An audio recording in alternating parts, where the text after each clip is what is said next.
Chair. I beg to move this House has considered the second report of the Defence Select Committee's committee report protecting those who protect us, women in the armed forces, recruitment to civilian life and the government's response. It is a pleasure to serve under your chairship. I would like to thank the Liaison Committee for granting this important debate on the Ministry of Defence's response to the Defence Select Committee. As a way of introduction, it was noted by the Defence Select Committee that recruitment rates had, yet again, been missed, and yet again, women had been overrepresented in the complaint system. Our main concern at that time was to look at how this was compromising operational effectiveness.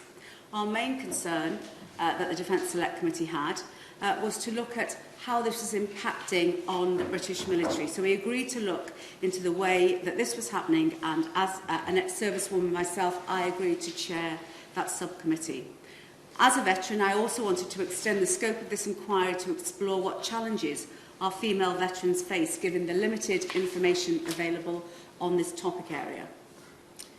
In order to fully understand the situation of women in the service, it necessitated us having access to service women. This required the Secretary of State, Ben Wallace, lifting the Defence Instruction Notice, which ordinarily would bar us from speaking to serving personnel. This meant this inquiry was groundbreaking, the first ever of its kind, collecting evidence from the ground up, and the findings represented a valid account of what it was and what it is like to serve as a woman in the UK Armed Forces. It is thanks to the Defence Secretary that I'm here today announcing the progress made as a direct response to our inquiry. What we didn't anticipate, Chair, was the quantity and intensity of the evidence we received. It was their stories, their experiences, their lives, and it made for sobering reading. 4,200 women contributed, 2,500 veterans, their service spanning back as far as Aden to women who were recently discharged. Just short of 10% of all serving women contributed to this inquiry, so we, the committee, are confident with the results. We heard shocking evidence ranging from gang rape, systematic bullying, collusion, cover-up in the extreme, to ill-fitting equipment, inaccessibility to sanitary products, feelings of being second-rate to men and disempowered. And for veterans, lack of female-specific services, poor transitional support, and feelings their service to their country was never valued. To summarise the findings, 90% of all women would recommend a career in the military, as would I. And this is so pleasing to hear. But when things go wrong, they go disastrously wrong. 84% stated they faced extra challenges for being a woman. 6 out of 10 would never make a complaint for fear of repercussions. 62% said they'd experienced some form of abuse in service, whether that be harassment, bullying, discrimination, or physical or sexual assault. Only 16% of sexual abuse allegations had forensic evidence taken within the 14-day window of opportunity. 55% said veteran services did not meet their needs. 76% found the MOD was not helpful when they transitioned to civilian life. And as a result, the Defence Select Committee made 34 recommendations to the Ministry of Defence. I'd like to touch on a few thematic headings here, Chair, if that's all right. Rape and criminal investigations. Having heard harrowing evidence of sexual assault, poor standards of investigation, manipulation of power to deliberately disadvantage servicewomen from complaining or seeking justice, the committee concurred with the recommendation of the government-commissioned, judge-led Lyons Review that rape should be heard in civilian courts. The MOD rejected this recommendation and instead will continue to hold such cases within the court-martial jurisdiction under the principle of concurrent jurisdiction. The MOD have offered a string of explanations as to why this should be so. I do not feel any have offered reasoning for this decision, and I would ask the Minister again to explain his rationale for not agreeing to this recommendation. The mandatory placing of a female on all court-martial boards hearing complaints of a sexual nature is most welcomed, as is a single service central admissibility unit to oversee such complaints. The chain of command. Extensive evidence was received regarding how having to report a complaint of harassment, bullying and discrimination, or a complaint of a sexual nature to your chain of command severely compromised outcomes, thus resulting in most complaints going unreported, and the ones that do often are re-traumatised, facing life-changing consequences. In some cases, it was a commanding officer who was the accused, judge and jury. We are extremely pleased that the chain of command will be removed from all complaints of a sexual nature, which will now be investigated by an outsourced investigation service. It stops a woman who has been assaulted by her commanding officer having to report it to her commanding officer. However, Minister, I'd like the Minister to confirm the independence of this investigation service. Also, would the Minister confirm whether this process will be afforded to complaints of harassment, bullying and discrimination? And according to the MOD's response, the chain of command could be involved in, I quote, a small number of cases where appropriate. So could the Minister clarify when this would be applied? We are pleased that the MOD will establish a whole service defence serious crime unit, a diversity and inclusion unit, victims and witness care unit, and will mandate for a woman to sit on all court-martial boards involving sexual complaints. These are significant changes and all credit is due. Equipment. We found that women were being sent to the front line with body armour not fit for purpose, helmets compromised by hairstyles and ill-fitting clothing. The MOD has already commenced work to rectify most of these issues and will undertake a 6-month sprint to ensure these recommendations are met as soon as possible. Thank you. Veterans.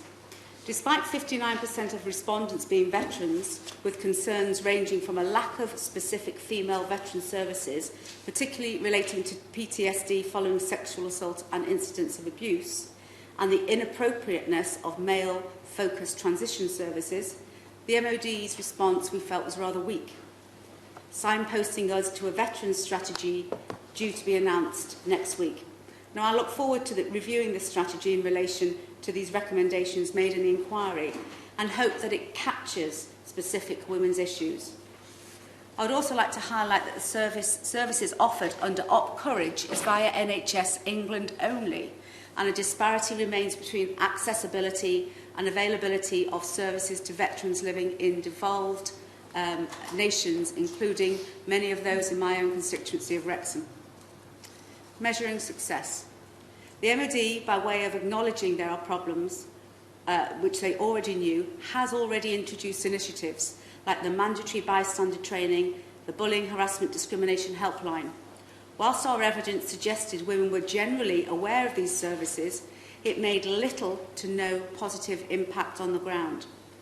So can the Minister explain how the MOD plans to measure outcomes and positive change as a result of these initiatives and future initiatives they propose to put in place? Recruitment and retention. Despite there being a raft of family-friendly policies already in place, like flexible and alternative working patterns, our research found that most women were denied access or refused these schemes by their commanding officers on operational grounds. I am pleased the MOD has produced a families strategy, and I look forward to reading this in detail when launched next week.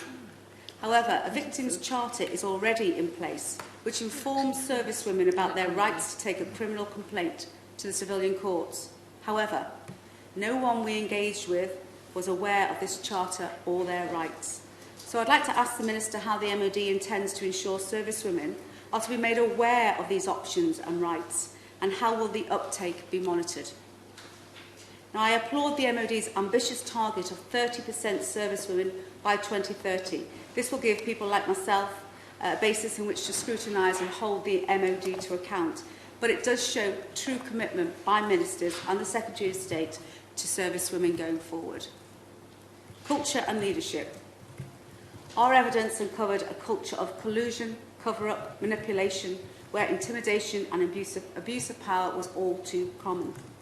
I am sure the outgoing CDS regrets using the term laddish culture. But that is exactly what we found, and in abundance across all ranks, services, command structures, and this does not exclusively apply to men.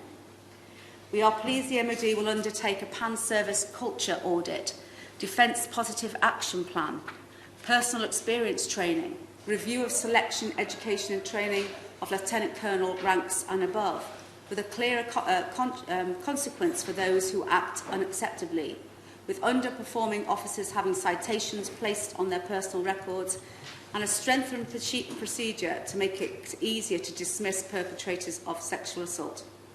However, our evidence supports concerns that the MOD have a tendency to introduce many initiatives as a result of criticism, but that it makes little improvement on the ground. Chair, this inquiry came after a string of top-down studies.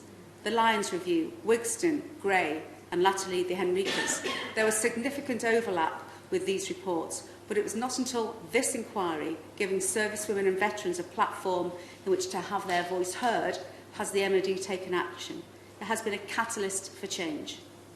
Problems faced by servicewomen and veterans have not happened on any one government's watch, but it is this government, the Conservative government, who has grasped that very uncomfortable nettle and been bold enough to make positive changes. It is time for a military levelling up, and the MOD has listened, acknowledged there are problems, and to their credit are making massive strides to address it. However, there is still a way to go, and the devil's in the detail. I will continue to advocate on behalf of our servicewomen and veterans within my role in Parliament and as a member sitting on the Defence Select Committee.